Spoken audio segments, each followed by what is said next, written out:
बीजेपीचे संस्थापक अभिजित दिपकेंना अज्ञात तरुणांना लगावली कानशिला। जयपूरमध्ये कॉक्रोच जनता पार्टीतर्फे शहीद स्मारकावर आंदोलन केलं जात होतं, त्याचवेळी ही घटना घडली। तरुण पळून गेला। दरम्यान दिपकेंचं लोकांना शांतता राखण्याचे यावेळी आवाहन। अभिजित दिपकेंवर हल्ला करणाऱ्यांना जमावाकडून चोप, तर जयपूरमध्ये आंदोलनस्थळी जमावाचा गोंधळ। पोलिसांकडून परिस्थिती नियंत्रणात आणण्याचा प्रयत्न। शारीरिक हल्ले हे भीती आणि भ्याडपणाचं लक्षण। शांततापूर्ण मार्गानं आमचा आवाज उठवणं सुरूच ठेवणार। हल्ल्यानंतर अभिजित दिपकेंची एक्सवर पोस्ट। नवी मुंबई पालिकेच्या निमंत्रण पत्रिकेमध्ये पालकमंत्री एकनाथ शिंदेंचं नाव नाही, तर नवी मुंबई आरोग्य सेवा कामांचा लोकार्पण सोहळा। निमंत्रण पत्रिकेमध्ये गणेश नाईक, नरेश मस्के आणि श्रीकांत शिंदेंच्या नावांचा समावेश। नवी मुंबई महापालिकेच्या कार्यक्रमाची निमंत्रण पत्रिका पाहिली नाही, पण नवी मुंबईतील शिवसेनेचे नगरसेवक या प्रकाराला शिवसेना स्टाईलनं उत्तर देणार। निमंत्रण पत्रिकेमध्ये शिंदेंचं नाव नसल्याच्या मुद्द्यावर खासदार नरेश मस्केंची प्रतिक्रिया। आता युती आहे त्या ठिकाणी आम्ही सुद्धा या ठिकाणचे जे मंत्री आहेत त्यांचं नाव टाकत असतो। आता या ठिकाणी अशा पद्धती जर पत्रिका मी अजून पाहिली नाही, तर शिवसैनिकचे नगरसेवक शिवसेने स्टाईलने त्याला उत्तर देतील।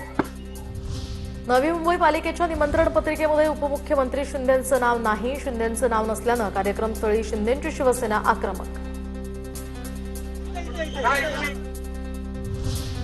तर काही प्रश्न महापालिका आणि प्रशासकीय स्तरावरचे असतात। प्रत्येक गोष्टीमध्ये माझं नाव ओढण्याची गरज नाही। शिंदेंना डावलल्याच्या प्रश्नावर मंत्री गणेश नाईकांचं उत्तर। कालामध्ये कोण कोण कुठे कुठे राहील की तुम्हाला समजेल। दूध वेगळं होईल आणि पाणी वेगळं होईल। कोणाला कोणतो मी बोललेलं लागतं ना तरी लावून घ्या, मला ना तिची परवा। आणि गणेश नाईक खुला आहे, मन खुलं, हात खुला आहे। गणेश नाईकच्या विरुद्ध काय असेल ना सगळं आरपार करून टाका। भारतीय जनता पक्ष एकनाथ शिंदेंच्या शिवसेनेला गिळंकृत करायला निघालाय। नवी मुंबई महापालिकेच्या निमंत्रण पत्रिकेवर एकनाथ शिंदेंचं नाव न टाकल्याच्या मुद्द्यावरून हर्षवर्धन सपकाळांची प्रतिक्रिया। तर मोदींना रोखण्यासाठी राहुल गांधी हा एकमेव पर्याय। पवारांच्या एनसीपीच्या विलिनीकरणाच्या चर्चांवर सपकाळांचं वक्तव्य। भारतीय जनता पक्ष हा एकनाथ शिंदे शिवसेनेला गिळंकृत करायला निघालेला आहे। देशभरामध्ये दोनच पक्ष आता शिल्लक राहिलेले आहेत, काँग्रेस आणि भाजप। भाजपला रोखायचं असेल तर काँग्रेस हा एकमेव पर्याय आहे। राहुल गांधी एकमेव नेते आहेत। ही असणारी जी वस्तुस्थिती आहे त्या वस्तुस्थितीच्या अनुषंगानं सदरच्या चर्चा हे सुरू आहेत। आंदोलनात राजकारण केलं असतं तर फाटाफूट झाली असती। अन्नत्याग आंदोलन मागे घेतल्यानंतर रोहित पवारांचं भाष्य। तर आंदोलनामध्ये कुठल्याही प्रकारे राजकारण करायचं नव्हतं, म्हणूनच समजूतदारपणाची भूमिका घेतली। रोहित पवारांची प्रतिक्रिया। बघूयात विधान परिषदेच्या निवडणुकीसंदर्भातल्या टॉप 9 घडामोडी।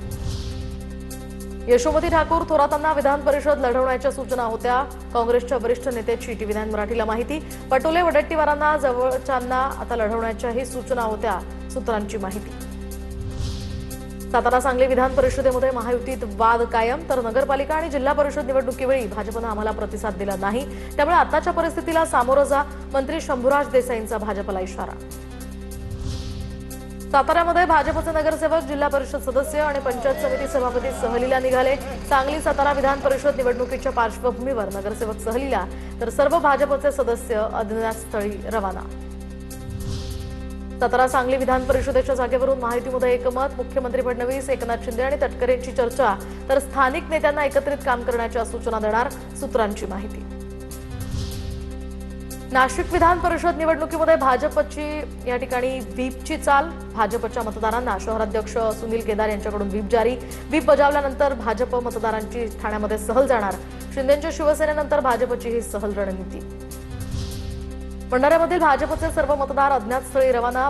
परिषदेची निवडणूक 2 दिवसांवर आल्यामुळे हालचालींना वेग। मतदानापूर्वी मतदारांना प्रशिक्षण देण्याच्या नावानं सुरक्षित स्थळी नेण्यात आलंय। आमदार नरेंद्र बोंडेकर प्रचारापासून दूर राहिल्यामुळे नाराजीच्या चर्चांना उधाण। महसूल मंत्री चंद्रशेखर बावनकुळेंकडून बोंडेकरांची भेट घेऊन चर्चा, तर रुसवा नसल्याचा बोंडेकरांचा दावा। शिवाय महायुतीला पराभवाची भीती, पटोलेंचा आरोप। मंत्री छगन भुजबळांच्या संपर्क कार्यालयामध्ये समीर भुजबळ, किशोर दराडे आणि नगरसेवकांची बैठक संपन्न। बैठकीत महायुतीच्या रणनीतीसंदर्भात आणि धोरणात्मक नियोजनासंदर्भात सविस्तर चर्चा। नांदेड देगलूरच्या राष्ट्रवादीच्या नगरसेवकांची गोव्यामध्ये मौज मजा। बीचवर नाचतानाचे व्हिडिओ व्हायरल, त्यावरून आता सोशल मीडियावर त्यांच्यावर टीका।